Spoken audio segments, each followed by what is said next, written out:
It wasn't immediately. It came after pressure from the Kansas City chapter of the Council on American. A local Muslim teenager says what happened to her was wrong. She's speaking out about a manager ripping off a hijab off her head as a joke. This happened recently at a local Chipotle restaurant. Here's our investigative reporter, Angie Racono. That assistant manager has been fired, but the young woman says it wasn't immediately. It came after pressure from the Kansas City chapter of the Council on American Islamic Relations. They went public blasting an assistant manager who harassed a Muslim teenager just trying to work while she goes to college. Since July, my assistant manager has been asking to see my hair, and I kept telling him no and to stop asking.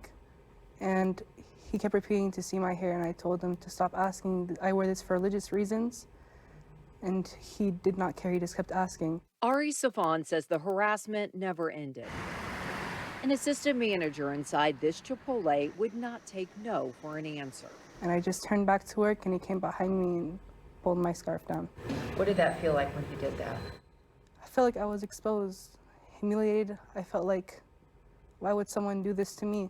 Someone pulling that hijab off is probably the closest thing I can say. Is almost like somebody coming to a non-Muslim woman and pulling her shirt off or pulling her pants off.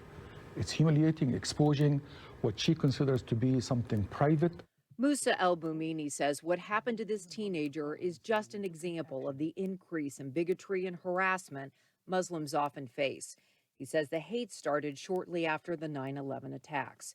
But it has been escalating, and over the last 4 or 5 years, it has multiplied several folds. This man was arrested in Las Vegas this summer, accused of smearing bacon on a Muslim family's home and car. A survey in New York revealed 27% of Muslim women who wear a hijab say they have been pushed on a subway platform. And bullying happens inside schools. This video is from nearby St. Louis. And that needs to stop. And we as a society are much better than this, and we need to stand up and say, we cannot allow this to continue in our society. Because I know I'm not the only one. And this happens to many other people, and I know it goes unnoticed, and they don't have as much the voice to speak up about it. Safan filed a police report, and police are investigating what happened. But it's unclear if the assistant manager will face assault or battery charges.